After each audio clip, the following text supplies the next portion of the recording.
बहुत समय पहले की बात है। एक छोटे से गांव में रामू नाम का एक गरीब किसान रहता था। रामू मेहनती और ईमानदार व्यक्ति था, लेकिन उसकी आर्थिक स्थिति ठीक नहीं थी। उसका एक छोटा सा खेत था, जिसमें वह कठिन परिश्रम करता था। बारिश कम होने की वजह से उसकी फसलें ठीक से नहीं हो पाती थीं। फिर भी वह हमेशा अपने काम में लगा रहता। रामू का एक ही सपना था, अपने खेत को इतना उपजाऊ बनाना कि वह अपने परिवार का अच्छे से पालन पोषण कर सके। एक दिन जब रामू खेत में काम कर रहा था, उसे जमीन में कुछ चमकती हुई चीज दिखाई दी।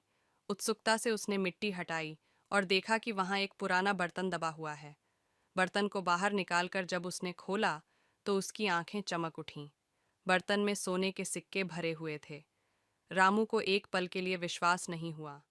इतने सारे सिक्के देखकर उसकी खुशी का ठिकाना नहीं रहा। लेकिन वह ईमानदार व्यक्ति था। उसने सोचा कि यह खजाना उसका नहीं है, हो सकता है यह किसी और का हो। यह सोचकर वह गांव के मुखिया के पास गया और पूरी बात बताई। मुखिया ने रामू की ईमानदारी की प्रशंसा की और कहा, रामू, तुम्हारी ईमानदारी काबिल ए तारीफ है। यह खजाना अब तुम्हारा ही है। तुमने जो सही रास्ता चुना है, वह तुम्हारे लिए प्रेरणा है। रामू ने सोने के सिक्कों का इस्तेमाल अपने खेत को बेहतर बनाने में किया।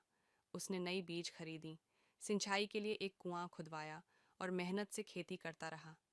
कुछ ही वर्षों में उसका खेत लहलहाने लगा। अब रामू की आर्थिक स्थिति भी सुधर गई थी। उसकी ईमानदारी और परिश्रम का फल उसे मिला। गांव के लोग रामू को उसकी ईमानदारी के लिए सम्मान देते थे। इस कहानी से यह सीख मिलती है कि ईमानदारी हमेशा सम्मान और सफलता की ओर ले जाती है। शिक्षा: ईमानदारी और परिश्रम का फल मीठा होता है।